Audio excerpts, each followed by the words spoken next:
So right now we have our first look related to the iPhone 17. According to the source iPhone 17, Pro model come with a new 2 nanometer chipset, which will of course be the Apple A19 chip.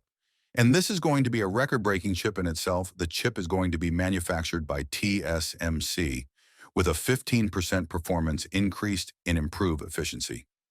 Now, according to the source, iPhone 17 lineup come with graphite sheet and vapor chamber cooling system will be added to the iPhone 17 lineup, improving heat dissipation and performance. Now let's talk about the display. The standard iPhone 17 model come with a 120 Hz LTPO OLED display, which is a huge upgrade in the iPhone 17 lineup. The iPhone 17 Pro model come with an under-display Face ID sensor, and the dynamic island will be reduced in size or possibly removed.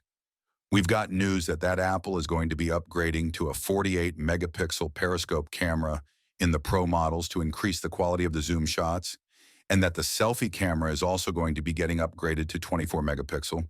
But unfortunately, these changes are going to be for the Pro model only. Now, according to the source, Apple will use their own Wi-Fi 7 chips and upgrade the Pro models to 12 gigabytes of RAM.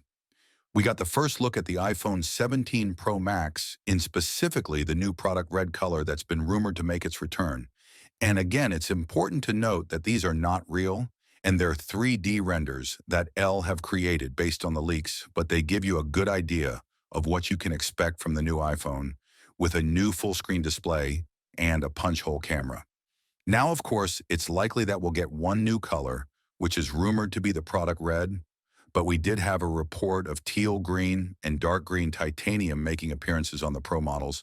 But personally, I just think they're too similar, and there's also just too many new colors, and that green is just not going to be happening. But these renders give you a good look at what you can expect from the iPhone 17 lineup.